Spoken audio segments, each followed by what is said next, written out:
There we go. Welcome to the Biloxi City Council meeting, Tuesday, February 26th, our 1:30 meeting. I need a motion on the agenda. Second. Moved by Dr. Tisdale, second by Dr. Tisdale, moved by Mr. Lawrence. Any questions? All in favor? 1, 2, 3, 4, 5, 0. Motion carried. Mayor's report. Yeah, Mr. President, thank you. Welcome everyone to our final in February. It is February, right? Okay. Just a few things, but I'd like to first ask Andy Osler to come in and give us an update on some of the activities of the Mardi Gras Museum. Andy? Thank you so much. I just want to give everybody an update on what's happened. The last time that we spoke, we really felt like we were probably going to be going into the Machada building over on Howard near the baseball stadium. Since then, we've gotten several contractors. We've talked to some, architects. We've had them come through and have a look at everything, and that location was going to just not work. It was too small, and it was going to cost too much money for us to do the build out on that location. Since then, we were given an opportunity to look at another location that is, we feel like, a much better opportunity for the Mardi Gras Museum.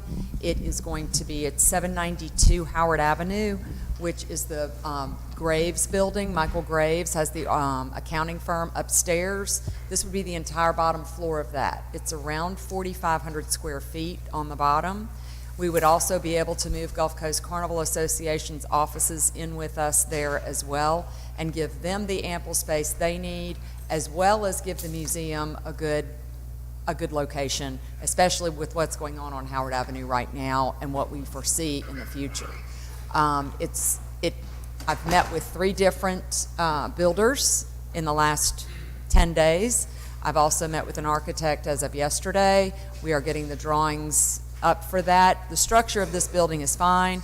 The inside of it, we're going to have to do some work on that for certain to get it to where it's going to be right for everybody and we can get the displays in properly. But this is a good fix for us, and I feel like we can get into this building, I am hoping, by May 1.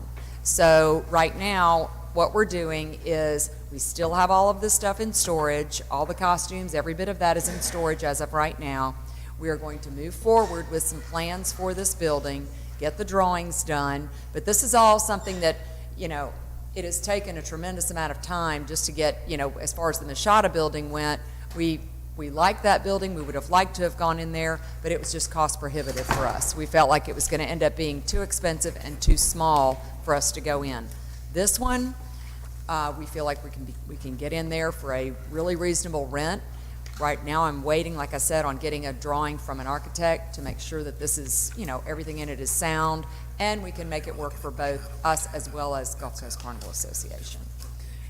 Any questions? Yes, George. I was going to ask you a question. I know. Yeah. Did you ever look at the drawing or anything for the den? Yes, we have. Have you already got any kind of proposal on that? We have looked at the drawings for the den. We are still waiting on pricing on that, but like I said, the pricing on that is significant. The first estimates I got were around $795,000 to do that build out on that building, and that's the 2 outbuildings coming forward from that property.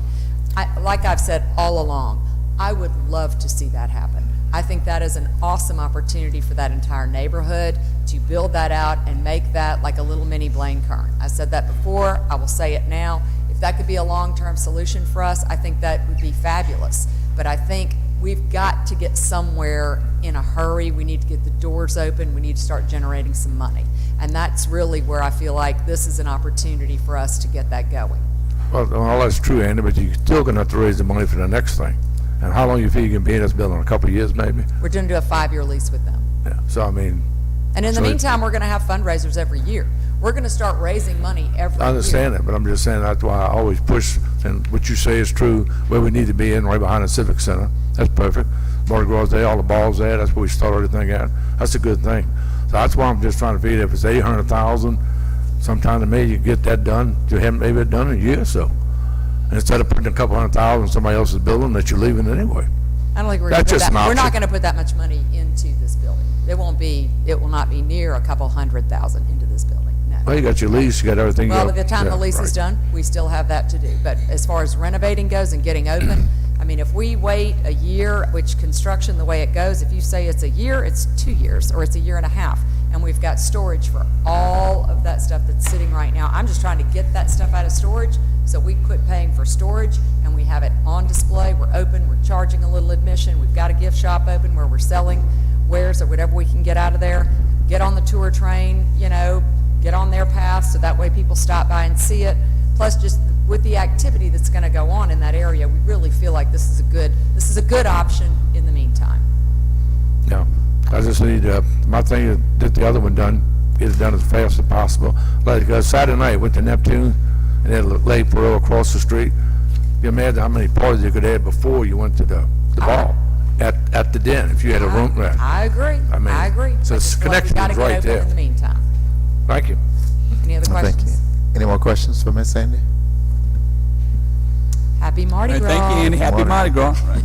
Thank you. Okay, next, I think, last council meeting, we will have a report, and Pat Wiley, president of Main Street Biloxi, and Jerry was unable to attend, so we're going to, y'all are ready to present a report to the council on some of the activities. Pat, you want to?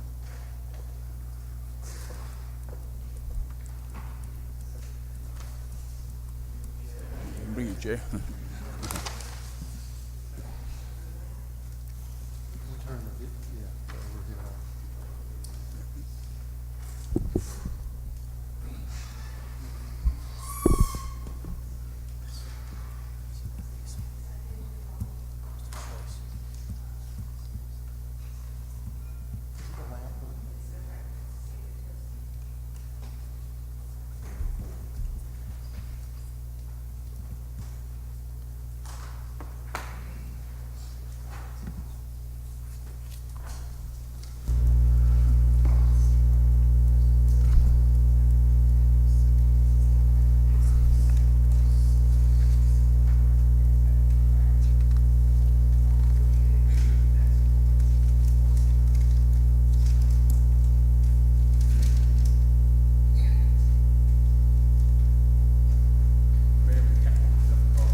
I'll go ahead and get started because the map actually is one of the items that's further on down on the list here. But as you know, this program to incentivize new dwelling units for the downtown area, it's been an evolving process. This is actually what's on the agenda today is actually the fourth resolution that addresses this, and as it has evolved, the resolutions that came about didn't totally rescind the previous resolution. So my point is that there are elements from each of the four resolutions, the three previously approved and the one that's on the agenda today, that would apply. So what I've spent the past couple of weeks doing is going through those four resolutions and trying to spell out as simply as I can the process for the way that this will work and the area that will be affected.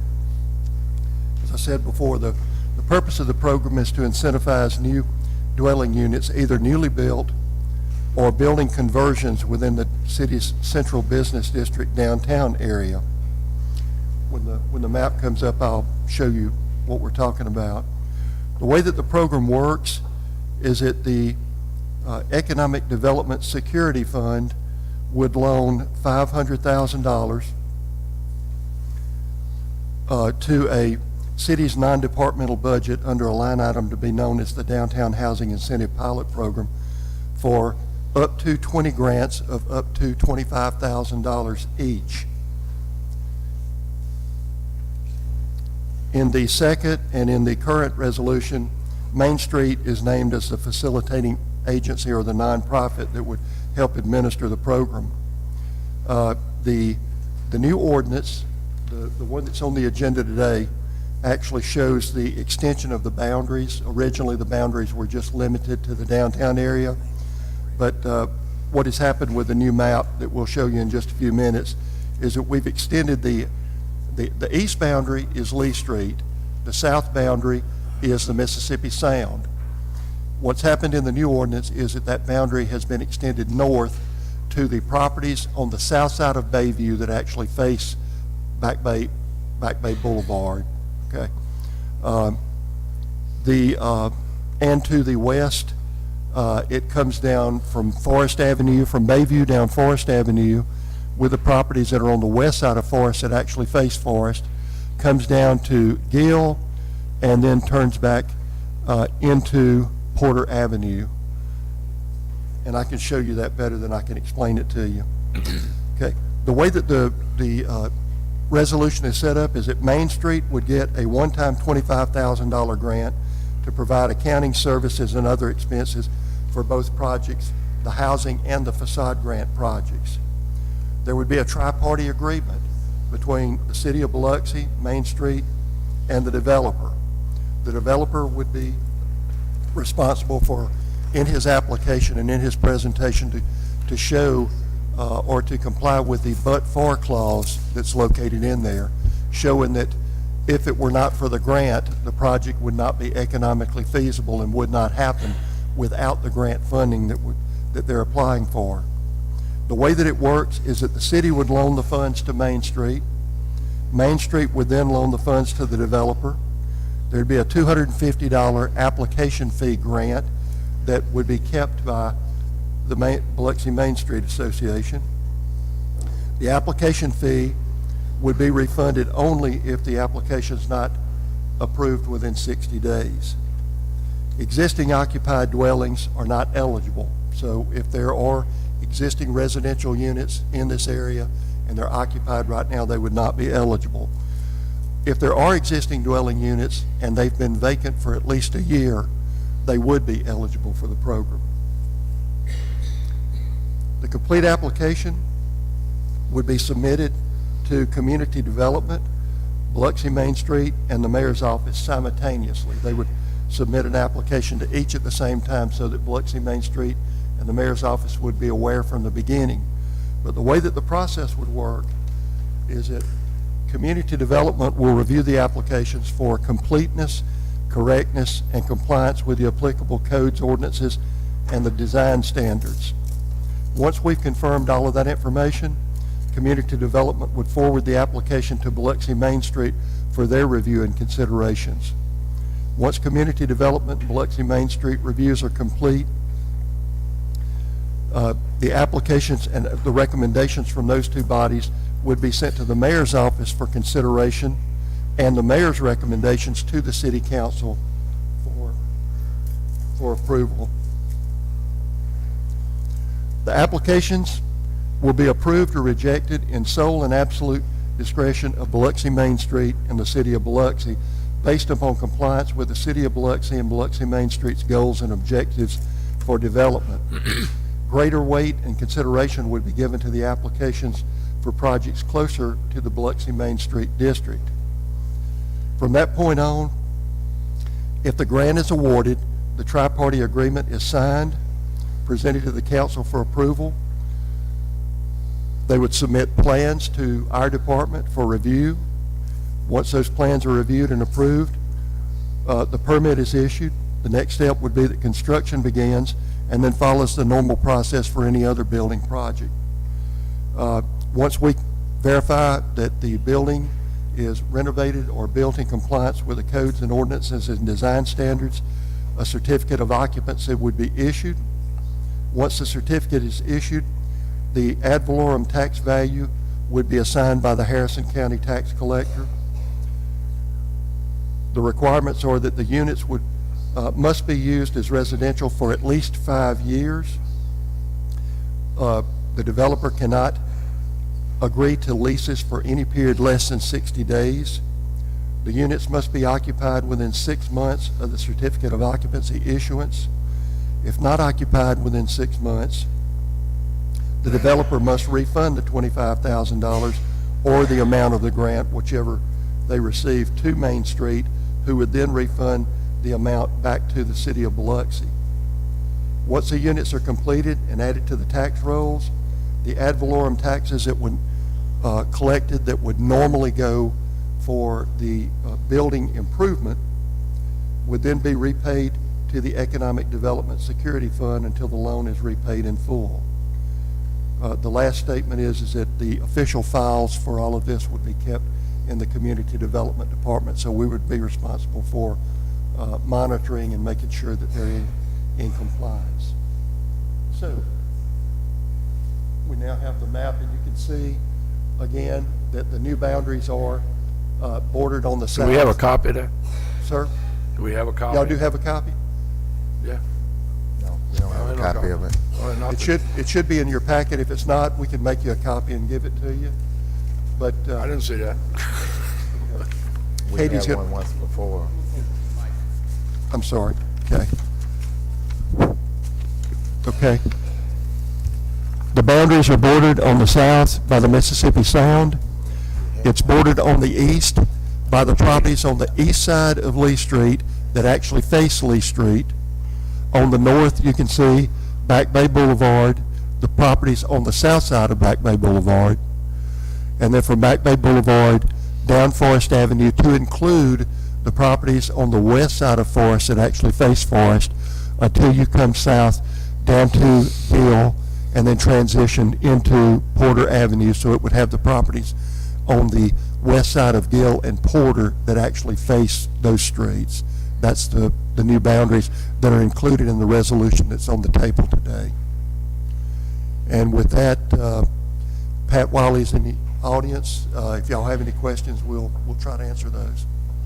George? Yeah, I thought of the question dealing with the Avalon taxes.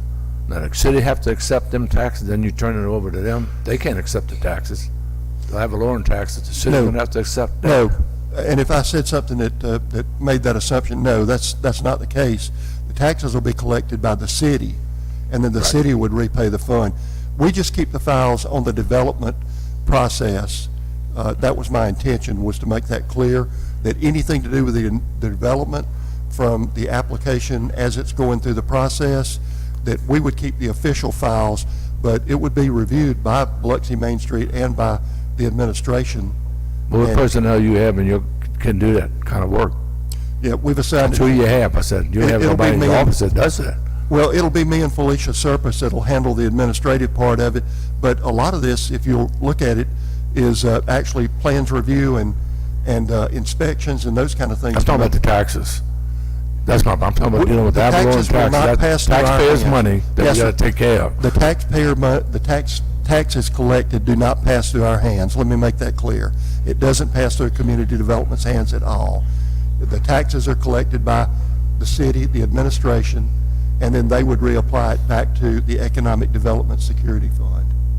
Yeah, pretty much that's the only way you can accept the taxes is the city. That's why I just want to make sure we had that straight. Yes, sir. No, and if I said something that made it sound that way, And there's $250 fee. Is that for the facade grants and the housing, or the $250 Yes, sir. just for the housing? the $250 fee would apply to both, and that money would remain with Main Street. And you had the personnel in Main Street to stay up on the facade grants and the housing? Uh, I mean, they don't have, I know they got Kay and Laurie. Yeah. But that's not their job. Their job is all the entertaining we've been having. You know, Well, a good thing. The way that this would work is that the project would not pass back to the administration until it's gone through community development. They've approved it, then we would submit it to Main Street. When Main Street confirms that it's in compliance with their objectives and goals, then we would jointly pass it to the mayor for him to review, and he might agree with our recommendations and he might not. But then the mayor would present it to the city council for approval, each application. There's one fee of $25,000 to the Main Street to have an accountant or somebody run that. Who is that we have running that in Main Street? That's an accounting. Okay. That's There- $25,000 y'all give them. You just said. That's part of what, that administrative fee that, mentioned plus the seed money. And basically, Main Street hired an independent Accountant. accounting group to do that work for us. And that is basically, yes, that's what it's about.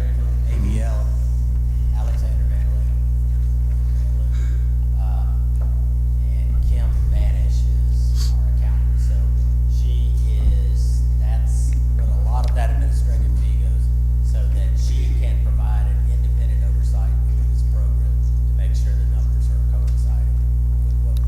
just seems pretty cheap. You got 25,000. You got a minimum of 5 years to deal with somebody because they can't do anything other than rent them for 5 years. So I mean, this lady, whoever it is, going to work for 5 years for $25,000. Each Just application would add to that $250 in continuing whenever an application is filed. So that continuing funds, our hope is that is going to continue to fund that next year. and you got a minimum price of 25,000 you get for the housing unit. No, it's up to 25,000. What do you have on the side grants? The number. That has to do with the amount of taxes that will be generated for that project. So that amount will not, funds that will come from that will come from an approved project, and the funds that they generate, for the improvements that they're asking to make. Yeah, it's tied, It's basically, that will fund the effort, the ongoing collection of taxes that are hoping to increase because of that. yeah.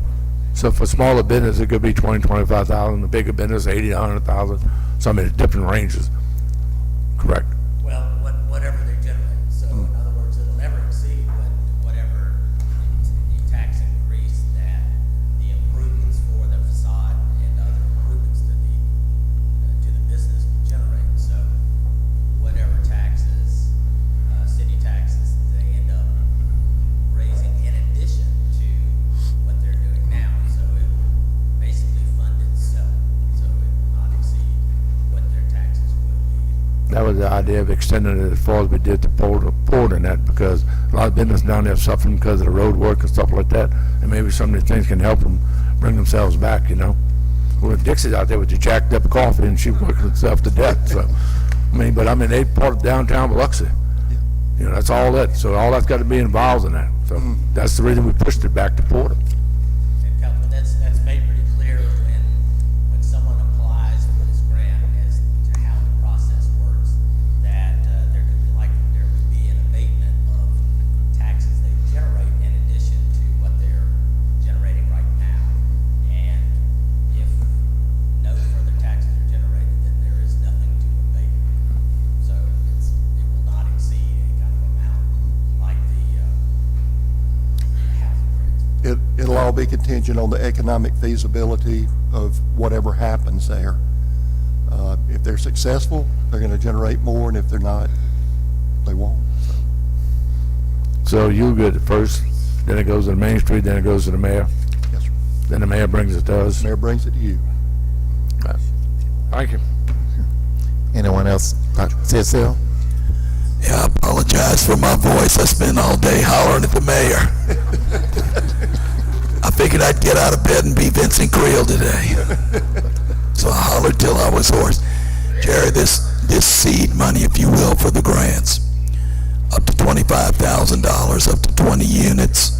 Yes, sir. That's where we get $500,000 Yes, sir. out of the Economic Development Security Fund. That's correct. The tax revenue that's generated will replenish the Economic Development Security Fund, right? Yes, sir. And it may be that we generate enough to cover what was doled out, or it may be for some reason that we're short, or it doesn't generate quite that much.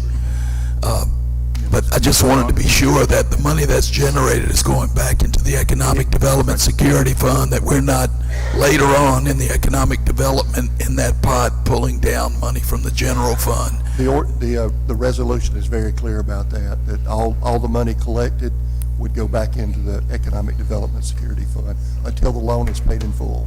Okay, I understood you to refer to something on today's agenda.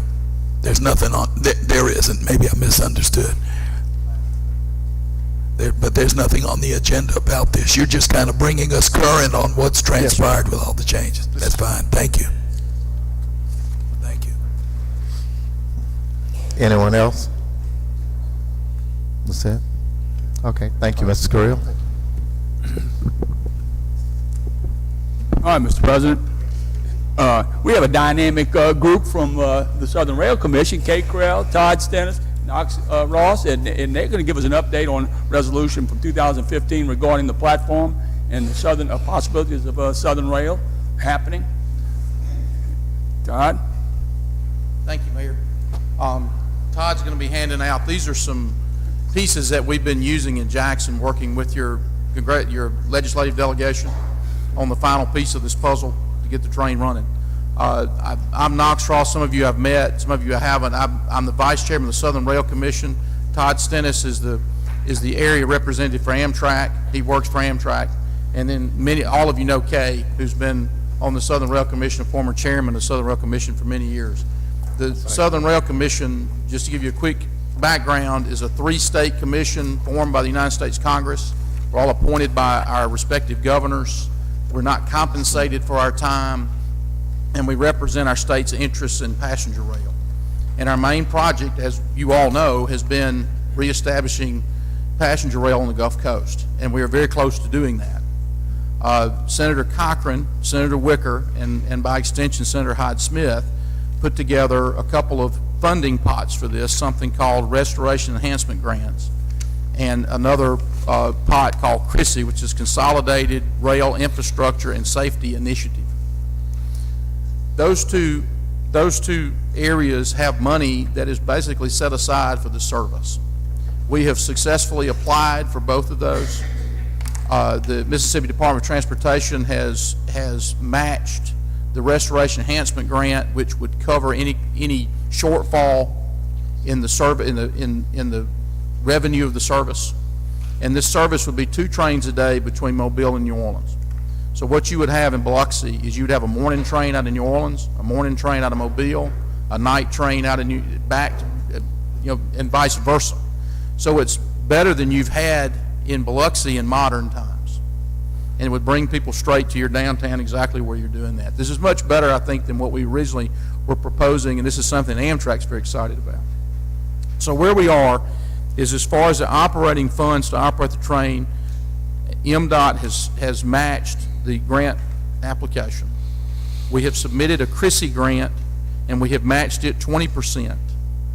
The only piece of that puzzle that we have not done is to get the infrastructure. Now, this is extending sidings, putting in track, things like that. This has nothing to do with operating the train. This would benefit the economic development of Biloxi and Harrison County, whether the passenger train ran or not, because you'd have a better railroad. This is something we're working with our state delegation in Jackson to fund. About $14 million is the state match of over $50 million in federal dollars to do that. And also Amtrak's contributing $6 million to that, because they look at this service as their new type of service between 2 city pairs. So to tell you all that, the government shutdown has set us back a little bit. We were hoping to be able to come tell you today that the grants have been awarded, that we were about a month behind. We feel very good about the fact that we think we will get this money.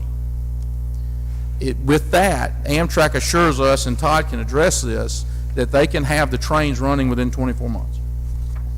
And really, it takes that long to train the crews. You got to hire the crews, onboard crews. You have to get the engineers certified over the railroad, all that sort of thing. We got to give you all time to get your part ready to go.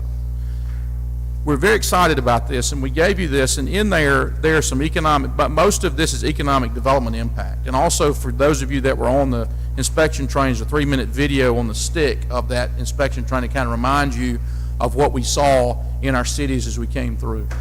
But one of the main things I think to point out to you all is we commissioned the University of Southern Mississippi to do a study, an economic study, which is where all these numbers came from, the Trentline Institute up at Southern. And one thing we discovered is there are over 700,000 foreign visitors that come to New Orleans. And New Orleans is opening a whole new gateway that they think that it will increase exponentially. Now, we are getting very few or any of those people in our cities because there's not any way to get them here. This gets them here. This brings them to, you guys have done a fantastic job of bringing your downtown back better than it was before Katrina. I mean, it's nice. And every city on the coast has done that. This puts them right in the middle of it. It brings them to your casinos, it brings them to your nightlife, and they get on there. You got Tulane students that want to come over here and go to the beach, and there's just no way to get them here, and some of those people you don't want on the road. And it brings them right to you. We're excited about it. And this is the last piece. The only thing we would ask you all to do, I know you're working on the station, which is important, and we were honored to be able to work with our senators in Washington to get you some money to help pay for that, is this last piece of the puzzle. This is around $14 million. It's not a one-time, it's infrastructure money. We only need it over a 3 or 4 year period. And we've been working really closely with with Senator Galat and Scott Delano, and I think you have 3 representatives that cover different parts of Biloxi. We've met with all of them, and we continue to do so. We'll be going over there Thursday morning to meet with some more folks. They're aware of this. Their bills have been introduced to do this. I would just encourage y'all to talk to them and encourage them, since it's something that's important to us. We think it's something that can be an economic boon to our city, and please get this done. But that's the last piece. And we're ready to go. Amtrak wants to do this. They're excited about it. The Southern Rail Commission is obviously excited about it. And our senators are very excited about it. Right. And they've worked very hard to bring the vast majority of this funding to us, especially Senator Wicker. Right. And him being the new chairman of Commerce Committee, which oversees Amtrak, he'll make sure it's done correctly. That's right. He did charge Biloxi and charge me to get the message out. Right. That this is important service, and it's important to his agenda and bringing folks to our area. That's and the it whole makes thing. a lot of sense. I mean, I'm not a coast person. I've spent enough time on the coast to feel like one, and you guys have been very nice to me. But this is the one place when I go around the country and talk to people, and they ask me, "Are you from Mississippi?" You know where they know? This is the only place they ever meet you. It's either coast or Biloxi, maybe Gulfport, but not much. It's usually Biloxi. It's Biloxi. It's Biloxi. It's Biloxi. It's Biloxi. Right. And the reason for that, well, you got Keesler and all that, and that's great. But the reason is this is a place people want to come. That's right. I mean, it's got the stuff people want to come do. And you guys have done a great job setting that up, setting the table. We're just trying to bring some people to eat. And that's what this is about. Just And we as think we can get it within 2 years. just to spin you up, just to remind you, Council, Resolution 21516, you approved 2 things. You approved the mayor to apply for a $250,000 grant from the Southern Rail folks, and you also approved us setting aside $250,000 to match it in the Economic Development Security Fund. Both of those things were done, and at your next meeting, which will be the 12th after Mardi Gras, that evening meeting, we'll have a proposal to you about the building of the rail station. We've got some of the preliminaries up here. Right, and really one of the reasons I'm here is we finally gotten the money ready to go to give you. It's taken quite a long time through the Federal Railroad Administration. You have a shutdown or 2 and all that sort of stuff. We're finally ready to release the 50% to you. Knox, I thank you too, and it goes along. We just hosted, I think, 36 ambassadors. Right. And the impression was made, man, I wish I had known. I wish I could get here. That's This exactly gets right. Another area. The other thing that I failed to mention, Mayor, is that the New Orleans Union Passenger Terminal is about to receive a $7 million grant to improve ADA accessibility, and Amtrak's putting about $1 million into that. And one of the reasons they want to do that is for this service, because this service is people are going to get on the train at New Orleans. They're going to come to you right there, right by the Superdome, and so the investments are being made, and people are expecting it, and we expect to get it done. Question. Anyone have questions? Yes, George? how many stops are they going to have on the coast? It'll have 4 in Mississippi. It's Bay St. Louis, Gulfport, Biloxi, Pascagoula. Also, we'll be able to do, because we say the 3 states control the train, because it's not a long distance train. We'll be able to have special stops. So let's say Ocean Springs for the Peter Anderson wants to have a stop. We can do that for a weekend. We can do that all along the coast. And the other thing to remember is we'll be able to serve the food and beverage on the train. So it'll be local. I mean, everything on that's going to be local. Your local beer will be on there. We did put some crawfish on that in the test drive. Absolutely, we did. I got you some crawfish on there. And a little something else. Have to do it all jacked up coffee, right? Absolutely. No, that's absolutely. I mean, that's exactly what we want to do. When you get on that train, we want you to be excited about coming to us. And then Mobile will be the only Alabama stop. Does everybody have to have a train station? Well, they're having to do, you don't really have to build a train station, so you have to build a platform that's ADA accessible, and that's what you're doing. That's what everybody's doing. We're well positioned because of the CTA, the terminal overcross, in case for tickets and stuff like that. That's right. This would just be a natural, place to put it. I mean, you guys did a pretty good job of planning it out because your CTA terminal is right there. So that can serve everything. All you really need, and you all did that, is put something to get across the street and put a platform right there. I was just wondering, we talking about this grant, facade grant. I mean, can we build a building and put apartments on top of it? Well, I mean, that's one of the spinoffs. I mean, if you've got that, that's exactly what this would promote, is transit-oriented development, is what they call it. Thank you. Great. Right. Anyone else? Anyone else have any comments? If you want to get excited, put that stick in your computer, and that'll remind you of what we had going on. I got to show them how to Absolutely. do that. Yeah. And just, yeah, and I've been seeing this a long time, and to see it to come and start to take shape, we appreciate all the One work thing, that you've I would done. again ask you to let your guys in Jackson know that you're before this, because we're working with them right now. Absolutely, absolutely. Thank you again Thank you for for your coming time. in. Thank you so much. Thank you. Thanks, Doc. Okay, Todd, appreciate everything. I do, I think in your resolution F, Philip Gowdy, retired, I think his last meeting was tonight. But we have, Kay Francis Horn in the audience here, and that she's gonna be our appointee, and I think you're gonna pass that. Kay, if you'd like to stand up and come and Yes. say hello, or whatever you're certainly welcome to. We're proud of you to, serve on our school board. Who is it? Kay Francis on. That's what I do. That's on the school board, right? Yes, school board. That's one of our finest over down here in Ward 2. Good afternoon. Good afternoon, everyone.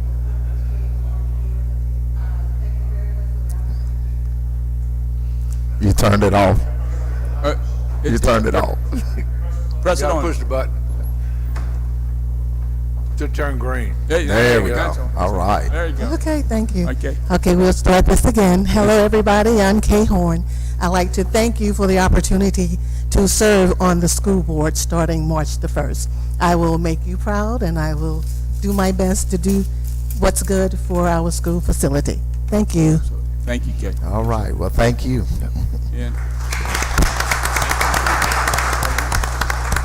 Okay, and that concludes my report. Okay, thank you, Mayor. Oscarinda, Jennifer is out of town, and she'll be back to give us a report later on, so we'll reschedule that. We're going to move on to council report. George? Yeah, the mayor mentioned this earlier. Y'all probably noticed it on TV last night. They had the 36th ambassador at the Beau Rivage Sunday. The Seafood Museum hosted them last night. It's just amazing to know that's a lot of different countries. And, half of them going to be excited about being there. That's all we need, about half of them. So that's a good thing for the city of Biloxi. It was amazing they picked us to have these stops. Yeah, they split up, and some of them were at private residence. I think Mayor Billy Hughes and Charles Porter. So there's several of them went to all three locations, but they were all impressed. I'm telling you, it was a tremendous visit, and between the state, the U.S. protocol, and the state of Mississippi, that was well done. And I think we'll see a lot of opportunities and benefits from it. That's probably as good as the advertisement you can get nationwide, worldwide, and everything else. Yeah. That's pretty awesome. I thought that was great, And everybody, look, you gotta get ready. It's Mardi Gras time. We got a parades coming Saturday night. Kenny probably give you a big report on the Neptune. That's turned into a big parade at night. And then Mardi Gras Day, we'll have the one at the City Hall. So everybody come out and have a good time. I think we had the children's parade last week, right? And it did well. The weather cleared up. It's like Jesus took care of them poor kids, Cleared it up, let them go to the parade, had fun. Everything turned out good, and then Sunday, I don't know, Dixie, you go to the dog thing? No, last Sunday. Dog thing. The walk or whatever it is, the walking the dog and everything. I tell you what, these people with dogs, unbelievable. They had a ton of people all over the place. I stayed home when that passed. That's it, thank you. Thank you, George. Ms. Newman? Mr. Newman? Yeah, a couple of things. Christie, we talked in the past about some potential funds for some dredging projects. If you would get with me afterwards, I want to address that, see if we can do some stuff. the other thing is on the green. I know we had the interlocal agreement with the county to get on the green's been marked. Do we have a schedule for that? The reason is it's been marked before and it's just never been done.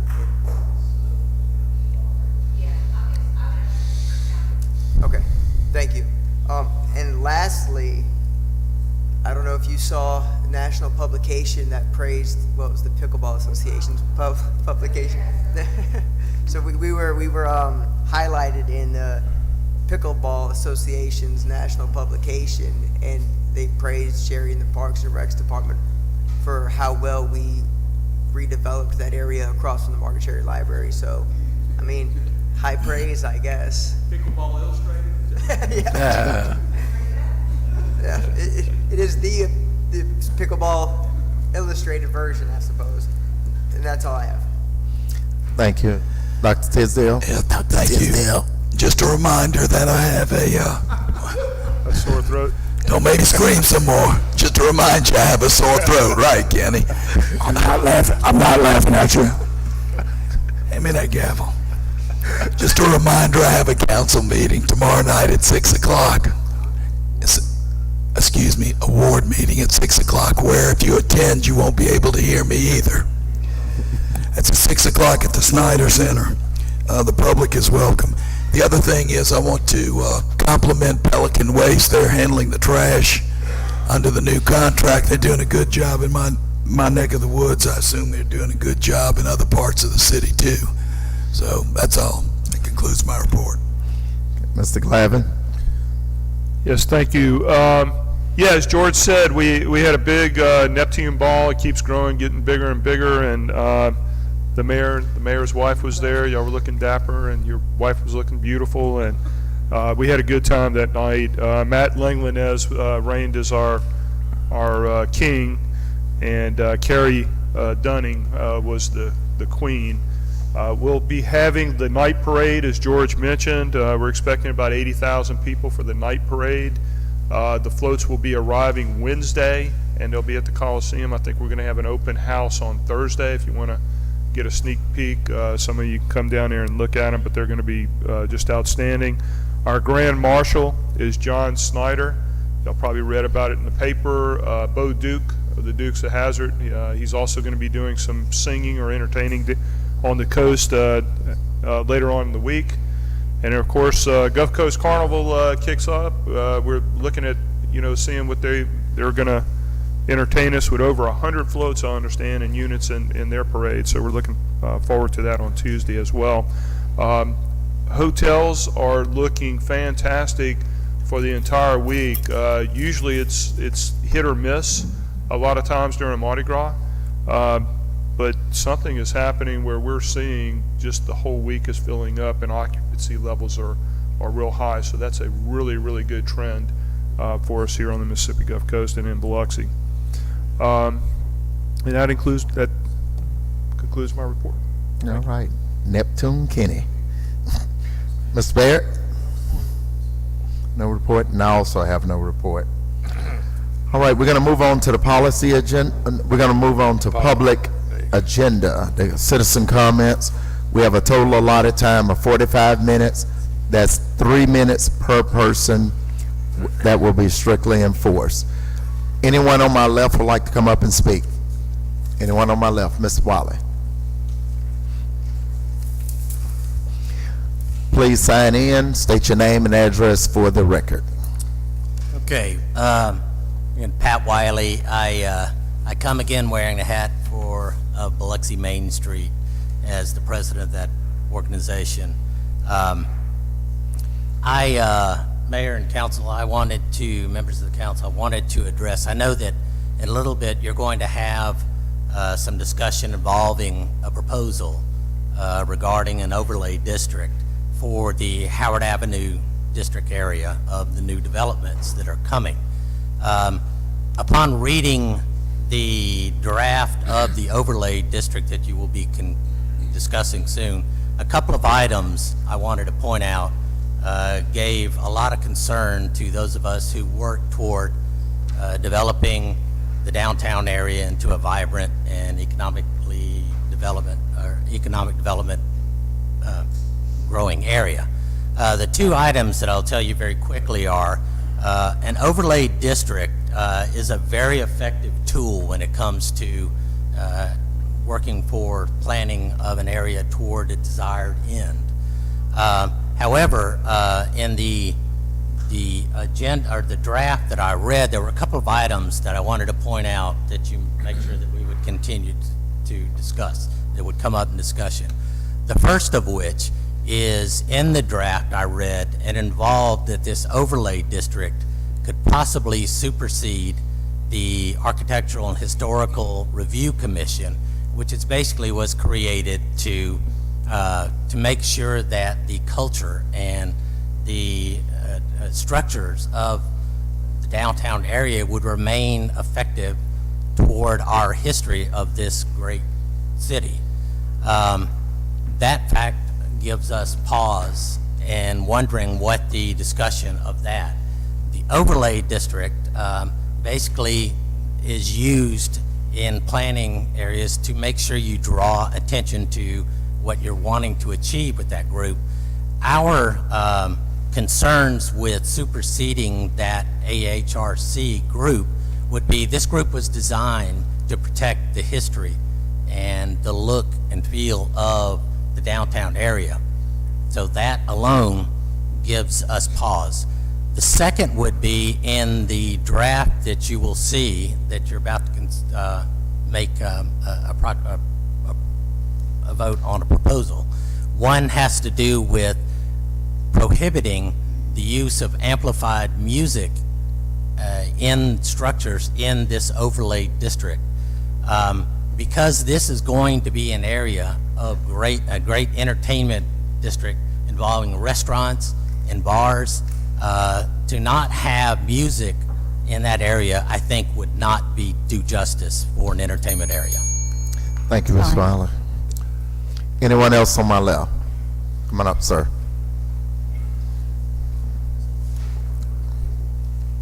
I remind you to please sign in and state your name and address for the record. My name is Mark Stewart, third generation commercial fishing. My home's in Van Cleve, Mississippi. I've shrimped and worked here in Biloxi and Ocean Springs along the whole coast all my life. And I don't want to have to be here today, or I don't want to have to keep coming up here to tell you all what's going on, because obviously nobody knows. I mean, I got so much stuff here, there's no way I can list it in 3 minutes. Could you put the mic a little closer so we can hear you? Okay, is that better? Is that good? Nope. A lot closer. Just put it all. Yeah, so we can hear it. There you How go. about that? Yes. That better? All right. Every time I go around the harbor, I'm being just hawked down by all the security guards. They all have to report everything I do, everything every move I make to Larry, for me to be harassed on. I've been paying my bills up here to Mike Leonard to make sure everything's straight. Not in here right now, but I give the money to him for ample slip fee, and I'm getting pencil whipped apparently down here at the harbor by the harbor master and secretaries, charging me late fees, penalties, interest, this and that, adding up to where it's showing me I'm several months behind on my rent. Mike's back in here, he can tell you that's not true, and I think by the piece of mail I got the other day, you straightened it out. The bill looks like it may be correct now. Yeah, you took a bunch of stuff off where they charged me where they wasn't supposed to be, right? They sent me letters through an attorney for eviction Okay, proceedings. now, sir, Right? sir, I'm just- sir, I'm this just is stating- strictly, you I'm stating talk to it, us. but- I just want you to know that the rules are, you talk to us, not him. All right, I won't talk to This him. is a council He meeting. can verify what I'm saying. Okay. Okay, I'm just saying it to verify it. I've been paying, I've been treated wrongly, and I'm tired of it. I'm tired of being harassed. It's making me hard to do business. And before I run out of time, I have a stall back here in the back harbor that I am paying on, that I have been asking for at least 4 months for a boat to be removed out of my parking place. It's parked 25 feet into my parking place, so therefore my boat can't get there. And I've been steady asking. I've asked Mr. Leonard, I've asked the harbor masters repeatedly. They refuse to move the boat. but I'm supposed to keep paying for somewhere that I can't park my boat. My boat won't fit there. I mean, I got a 90-foot spot, and I got a boat parked 25 foot in there that's a sublease, and it don't even belong to the harbor. They won't move it, but I'm supposed to keep paying for it. And I've told them that I want to come in the harbor, and they refuse to move the boat out of my way. But I'm still got to keep paying, you know. We can't unload any shrimp off the boats back here in the back harbor. Why are we discriminated back there that we can't unload anything off the boats? Okay. Sorry, your Thank time you, is sir. up. Time is complete. I just appreciate it if something was done here to do something for the fishermen in this community. Thank you, sir. Anyone else to my left? Anyone else to my left? Anyone on my right? No one on my right. Anyone in the back would like to come up and speak? Okay, we're gonna, public agenda, citizen comments are closed. We're gonna move on to the policy agenda. Ms. Lucy. Ordinance to approve a zoning map amendment for a change in zoning for a parcel of land from RM 30 high-density multifamily residential to RS 7.5 medium-density single-family for 398 Rosalie Maria. Second. Moved by Ms. Newman, second by Dr. Tisdale. That is our first reading. Ordinance B. Oop.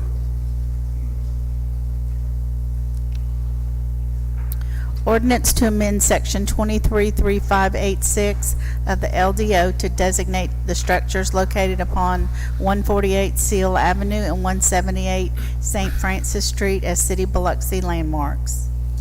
Previously moved by Mr. Lawrence and Mr. Glavin. Okay, Mr. Lawrence. Billy Raymond, this is just some of the steps we take to make these historical homes. We had the marker put on. Yeah, we have two structures there. The one on Seal Avenue is Scott Underwood's home, and it is already a contributing home in that historic district. They've asked to make it a landmark, and it is significantly intact from when it was originally built. So it really is a great example of Biloxi architecture. The other one I think is interesting. It's on St. Francis. It's actually a post-World War II house, and really was built right after the war when everyone was coming home. They needed houses.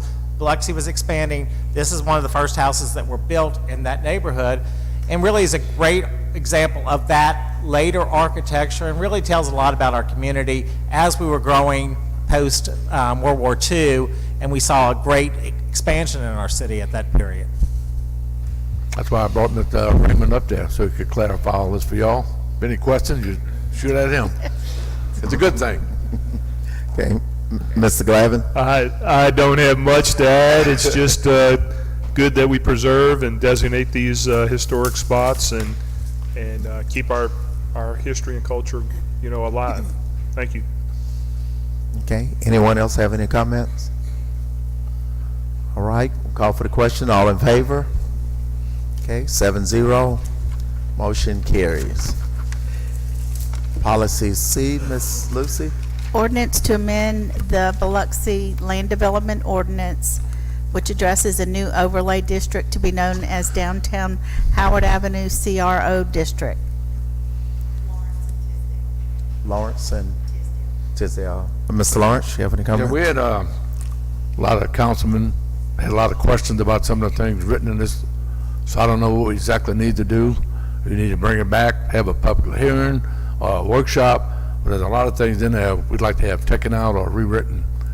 That you can have comments from the rest of the council, but they all feel several things need to be changed. You open it up, entertainment. It's kind of hard to do some of this stuff when you start shutting everybody down before they get started.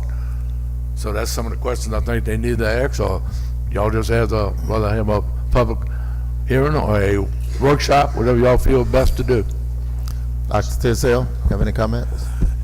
Yeah, I agree with George. I'm sorry. I'm doing the best I can, Coach. I agree with George. And I'm really concerned about the music. And I mean, it says you can have music outside, you can apply for a permit, but I'm assuming it can't be amplified sound, so it's got to be acoustic if it's outside and if it's permitted.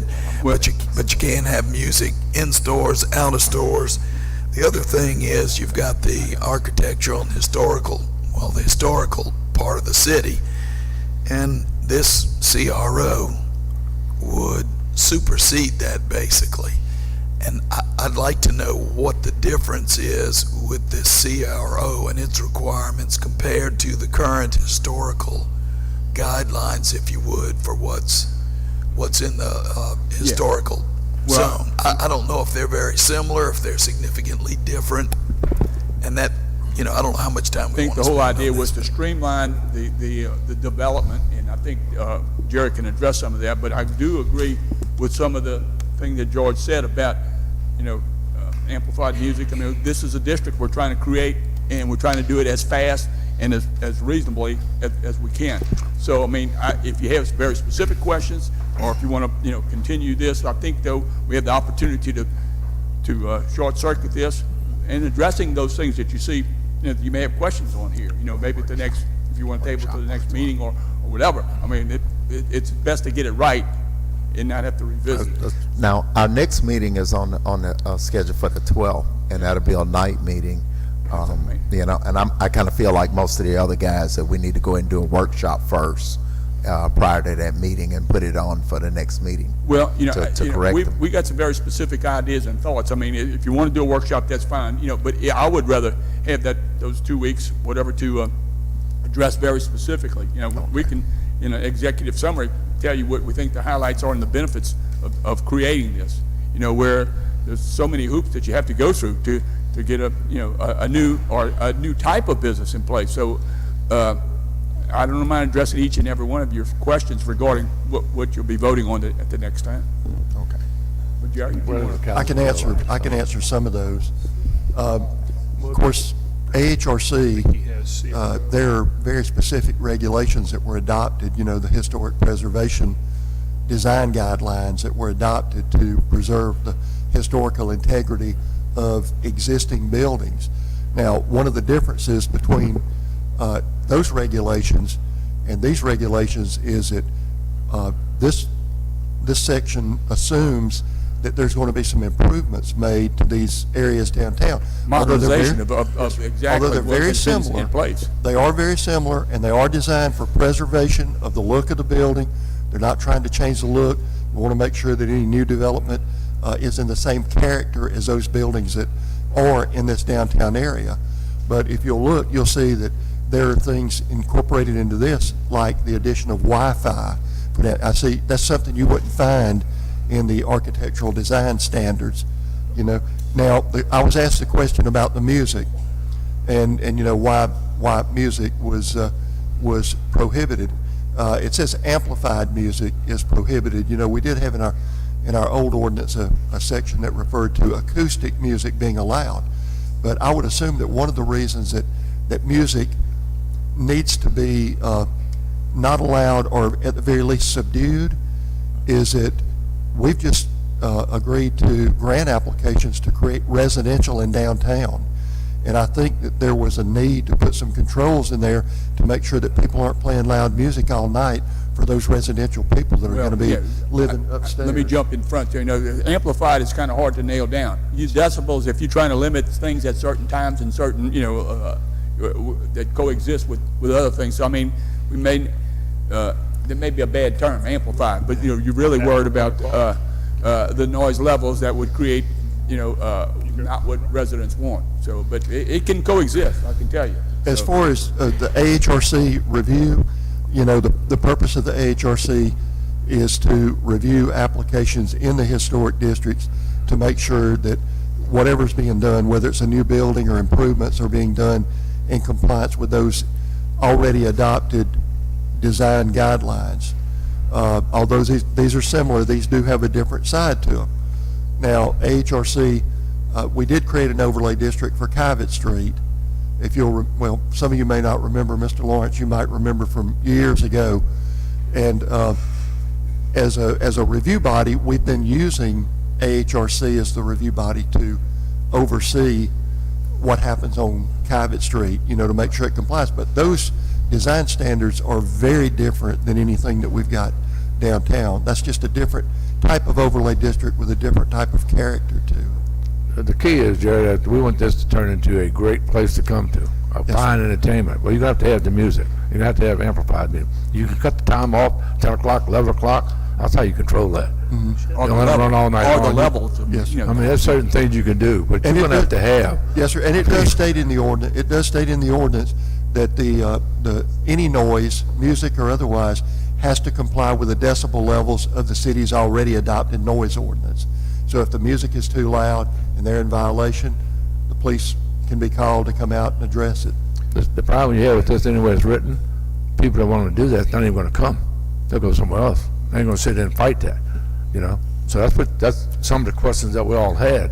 Was you trying to open it up, make it an entertainment, and then you shut down half of it right off the bat? I agree with Councilman Lawrence. You know, this is the place where you live, and it needs to make sense. We're trying to revive Howard Avenue, and we have some developers that want to bring in some New Orleans-style entertainment.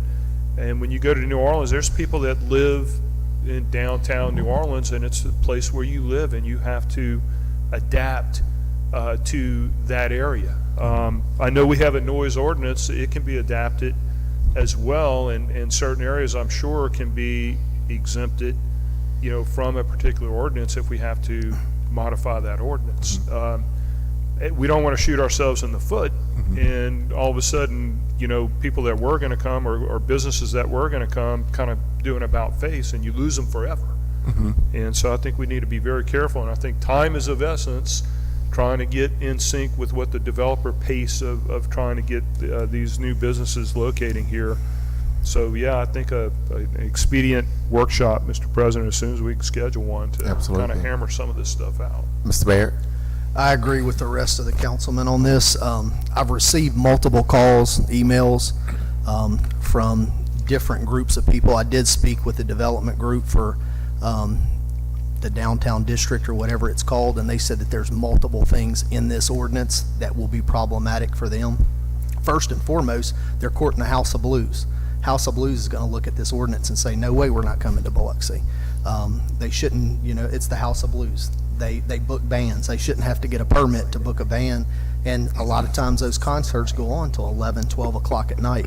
And there's apartments above the House of Blues in New Orleans. So I believe that the type of people that will live in those apartments above a House of Blues or whatever would be the type of people that wouldn't have a problem with that going on. They want to live in that type of environment. Secondly, what if you have another one of the things that's in there that someone brought up is the no roll-up doors. What if you have a high-end jewelry store that decides they want to come? They can't leave a glass front wide open at night. They're going to want to pull that down and cover that up. And so there's a lot of things that could be problematic, and like George said, and push businesses away from coming here. That's not our intention. Yeah. So I mean, you identify those things, and we, you know, like I said, in a workshop, we'll address what we feel is we're trying to revive. We're not trying to restrict. And my suggestion is not just talk to us, but you have a company that just bought 5 properties and are ready to develop those. I think that we need to sit down with those companies that have already invested millions of dollars and are ready to invest millions more, and say, hey, is this all right? Because they bought these properties under the assumption that they fell under these guidelines, and now we're going to come out with a new ordinance that changes the guidelines, and I just don't think that's good business. So I think and I can't answer one of those questions. I think the intent of the roll-up door was so that to discourage deliveries from being brought to the front and to make sure the deliveries all came to the back. And I understand that, but I mean, the language has to be very clear, because one day you're not going to be here and we're not going to be here, and someone else may decipher the way that that's written differently and enforce it differently than what we intended it to be enforced. So I think that the language in this has to be very clear. And I agree. I think that we either need to turn it down in its present state or table it until we can, you know, but I do advise that we sit down with these developers that are looking at and have already invested in that area and make sure that some of this is good with them. And if not, we're just going to push business away. And so we agree, and I would ask the council, if you like the specifics you're talking about, address that to us and have the workshop as fast as we can have it. And again, we're trying to revive, and we're trying to give a point to point. You can get here in there without having hoops and things that language will mess it up. So we're all on the same page. Maybe we just got to edit the page. Mr. Deming? Well, actually, I agree almost wholeheartedly with Nathan, with the exception of one thing. I think Jerry may not be here, the mayor may not be here, and most of us won't be here, but one timeless wonder will be George Lawrence. I think this is, in my opinion, and with all due respect, Mr. Mayor, I think that we have to remove hurdles and make it easier for businesses to get in to downtown Biloxi. And this is, in my opinion, an abhorrent attempt at government overreach. The majority of this is subjective. There's no, the building height, there's no maximum minimum, but we'll have to ask the city what the city thinks is okay. I think those types of things, it's laden with the terms shall and should, but then it says in a lot of places that it's just an encouragement, but then it controls. And so I'd love to have this workshop and talk to you guys about how we define some of these terms and remove some of these things that are subjective in nature and impose our own opinion. I don't think that if we're talking about creating tourism or entertainment, I think the worst people to determine what a successful venue for tourism or entertainment is us. I think government is horrible at that. Right. I think the free market and the marketplace, Mr. Young, who's going to invest $50-some-odd million into doing this, has probably done the research and is probably more apt to know what's more influential on the market demographic than what we are. Yeah. Well, let me say that Lee, we connect with Lee, and we brought this to the table with Lee, and we're not going to do anything to hinder his plan. But Lee's not the standard. I don't think Lee should be, because Lee, there's an inherent intent on business owners to maximize their profits, and in doing so, what they like to do with government is protect their market shares. And so I don't think we should do this with the intent of doing what any one developer wants to do. We should do this what's more beneficial to all developers, so they compete amongst themselves and not use the force of government to restrict anybody else's entrance into the marketplace. And we're trying to restrict in any way. If you would, each one of you have concerns, tell me specifically, to me, and then we'll make sure that's in place or a resolution of your concerns. But do it to me as fast as you can, and we'll have the language in such a way that you can. I'll send you a marked up version. That's okay. That's all right. But let us know your concerns, and So, that's what we want. Table subject to call, Mr. President? Yes. I'll make a motion. Okay, you want to make, you moved it? Okay. I'll second that. Move subject to call, workshop, May 12th, about 4 o'clock, gentlemen. 4 o'clock, and our meeting is at 6. The 12th, May 12th, March 12th, I'm sorry. In March 12th? Okay, when will you be here? We We need to have you there. No, we need to have all 7 of us here discussing that. Believe it or not, I'm trying to take up for you. Well, Grandpa taking up for you. March 12th, okay, March 19th, 1:30, you want to do it 10:30, 10 in the morning? Let me ask that we consider at our next regularly scheduled meeting. I mean, we're trying to fast track this thing. We want to get it right. The mayor said if you have anything in particular specific, That's right. get it to me. them. They'll be working on it. If we could meet on the 12th, our meeting's scheduled at 6, and I'm thinking 4 o'clock. 4 o'clock, You want to be here? 4 o'clock, and if you can give them your marked up version, Tuesday's Mardi Gras, we're now meeting. that's the 12th. Right. And you can always call in, phone in, and do a phone in with us. Okay. Whatever noticing requires we need to do, I will teleconference in for that. okay. Well, if y'all can get that list to me, we'll make sure that we'll get it as fast as we can. But be sure to give them your marked up version. So when are we going to do it? Okay, it's moved by Mr. Glavin, second by I did. Mr. Lawrence. Any other questions on tabling this? Subject to call, workshop on May 12th, 4 o'clock. All in favor? 7-0. Table to then. All right, Resolution D. Ms. Lucy?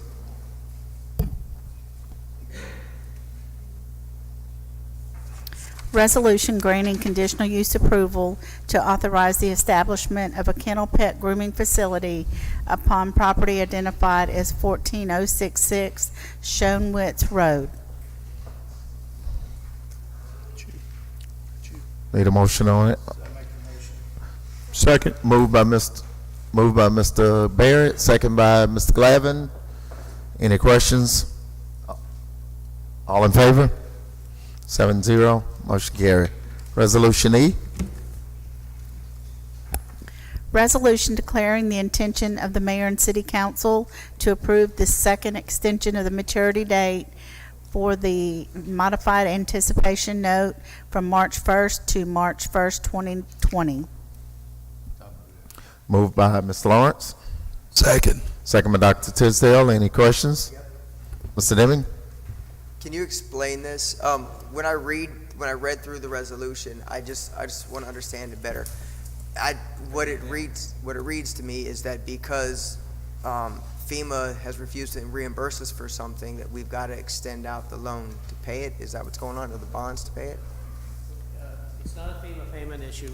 You'll recall, I'm sure, that way back 2 or 3 years ago, we borrowed $11 million because we had a cash flow issue, and we weren't getting paid it timely in that time. Since that time, we've paid down the 11 to 8 and the 8 to 5, and now we're paying the 5 to 2.5. So each year we're knocking it down. Hopefully it'll go away next year. Well, right here it says that the city has not received and does not anticipate receiving the FEMA grant funds pledged to the repayment of the 2017 note in the amount sufficient to pay all the principal and interest. There's a lag. There's always been a lag. There's also money we call trapped, which has already gone all the way up to FEMA in Region 4. That we've got. Can you? I mean, Walter, remember about how much trapped money we got? Currently, trapped is about 1.6 million. But this was a planned pay down. We at the beginning of last fiscal, we talked about knocking it down to $2 million. Reduce it over Right. My concern is just, it's the actual words on the paper that say, has not received and does not anticipate receiving. What did we plan on receiving, and now all of a sudden we don't anticipate? And here's, when we started doing all this, I hated it, and I talked about it numerous times, and it may not have been ever with you, Mr. Mayor, it may have been with Holloway and the previous administration, but we kept taking out bonds because we had all these reimbursable things. And I said, well, the federal government doesn't always reimburse things, so let's stop leveraging our financial situation against money that's reimbursable until we actually get it. Because I was afraid that these types of situations, so I just want to know exactly what we planned on getting and what we're not anticipating receiving now. Well, the whole idea in 2015, when there were vendors stacked up and we had $17 million in receivables, and yet we paid $11 million to get everybody current, and then we would pay it down as these things. We caught up about 9 to 10 million, but we also have change orders and things that are going. So we do our best to stay 60 days in front of this. But as things are questioned and trapped, the whole idea behind this process is you got to pay the bill first, then submit for reimbursement. So this was a timing, cash flow kind of situation, but we're paying it down. This next year it'll be done. So we feel that the flow will have caught us up and finished both the north and the south contracts that way.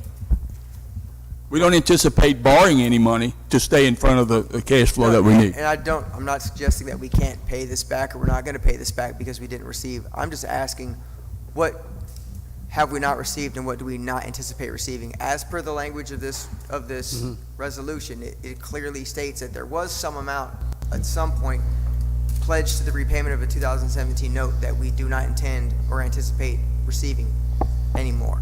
So that's what I'm just curious to know what that is.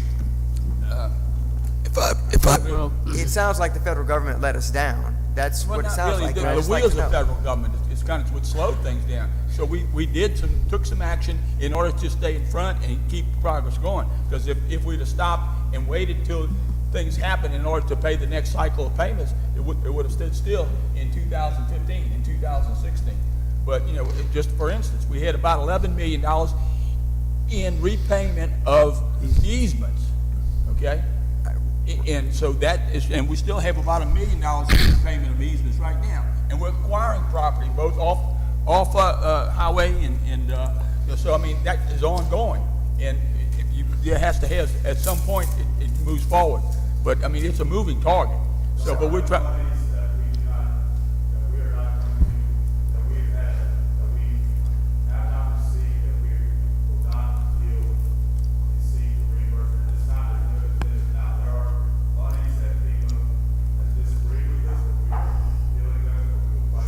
it fair to say that the language in this means that we won't receive it, but we may after the maturity date, once we extend this? Is that what this means? That's correct.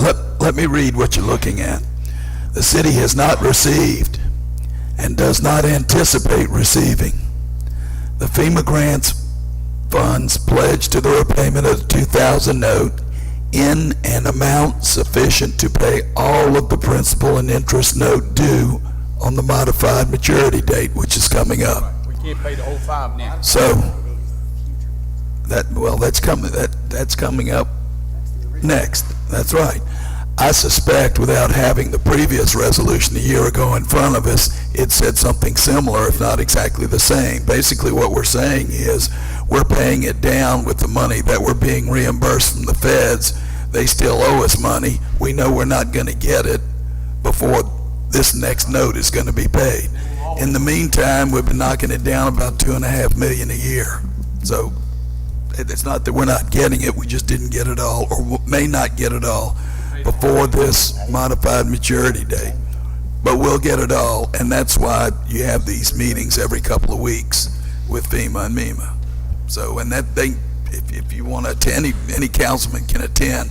They'll let you know what's in the pipeline, what's been paid, how everything's reconciled. That's the purpose of the meeting, to keep the funding I'm flowing. like Robert, sometimes the way these things are worded, it looks bad, but I mean, you took a shot with 11 million, and, no, listen, and y'all pretty much have been working it down, and they've been paying it and reimbursed it. No guarantee, but they've actually paid us a lot of money. We sat back and waited for it, and went and got it, so I think it's a good thing. There's also an increase in interest. There's also an increase in interest that we're going to have to pay that's not accounted for by reimbursable funds, right? I mean, we are out almost 160,000, yet 157,000 in accrued interest because the interest rate's going up from 3.2% to 4.3%. And we're not going to get, that's not reimbursable. That's just sunk cost on our part. Almost like the emergency pay, we wouldn't anticipate that, but it's all part of what we need to do. As George and Paul, either right on, we can't pay, we're catching up, and we could pay it off, but that would put us in a situation where, if things happen and we got to pay those bills before we submit them for reimbursement, it would put us in a cash flow situation. If we could pay it off, then it would be done. Right. If we choose not to pay it off and do this next March, we'll be completely done with that. The whole 11 million that we borrowed in FY 15-16. In a nutshell, because FEMA's reimbursing you, they don't care what money you have to borrow. They don't care what the interest rate is. They're not paying the interest rate. Right. We're stuck with that. If they would reimburse us quicker, we wouldn't have this problem. Well, That's right. Never once implied FEMA should reimburse us. I'm saying that's sunk cost. We expected reimbursement. We didn't get it. We put our hindquarters on the line, and sorry, that's the best I can come up with. On the line, and now it's costing us money down the road. well, back when we got $17 million behind the line, you spent $17 million. Okay, that money was spent and was not in the process of getting reimbursed. That's where you got behind the line. Oh, but not you, I'm talking about, that's how we got behind the line. I know. And we're catching up. All right, any other questions on E?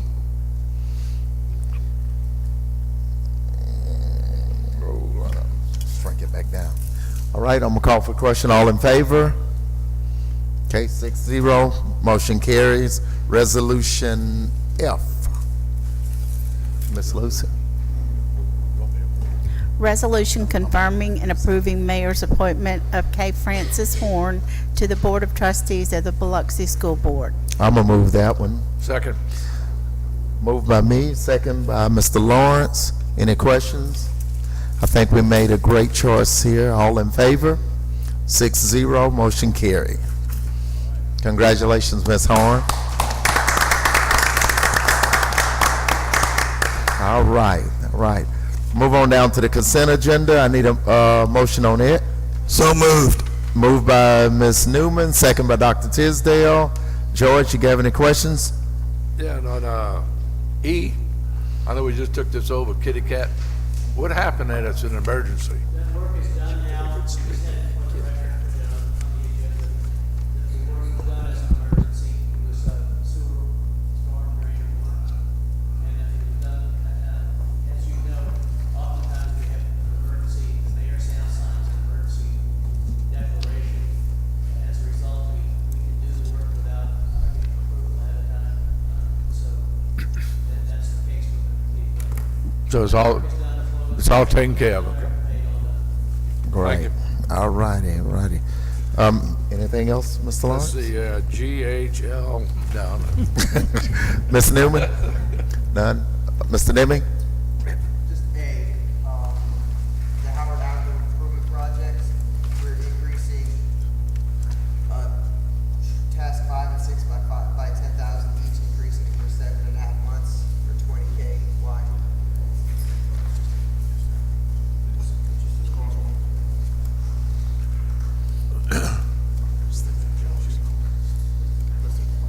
We've done a lot of change orders in that project, adding brick and adding some different things. The intersection at Lemuza, Maine was not Lemuza, Maine, I say that every time, Howard and Maine was a change in scope. So we've added duration to the construction contract, and we need to extend Pickering's contract as well, because their initial cost to us was only for a certain amount of time. Now we've extended that construction time.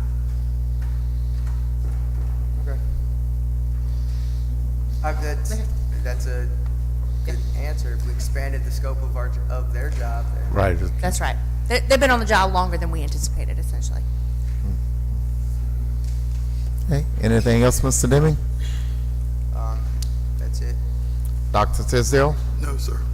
Mr. Glavin? I have nothing. Mr. Barrett? And I also have nothing. Hey, I'm gonna call for the question. All in favor? Exceptions to be second, 7-0. Any exception, Mr. Lawrence? Yeah. Ms. Newman? Mr. Deming? D, Delta, dog. Delta? Dr. Tisdale? None. Mr. Glavin? I have none. None. And Mr. Barrett? Okay. Only one. Consent agenda passes. I need a motion on the routine agenda. So moved. Moved by Dr. Tisdale. Any seconds? Second by Mr. Glavin. Always wanted to do that. George, you have any? Yeah, we need our money people. We got both of them here. Somebody needs to stand up and give us some good news. Checking paying all these bonds we're trying to pay back.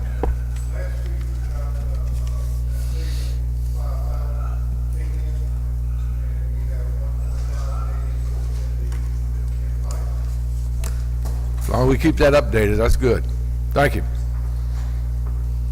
Okay, any other questions? That being said, all in favor of consent? 7-0, motion carried. So moved. Move to adjourn, Dr. Tisdale, second by Ms. Newman. All in favor? 7-0. I'll pick up. See you later, Mr. Barrett. Pick up a T there. Ted Dale, hello, Ted Dale. All right.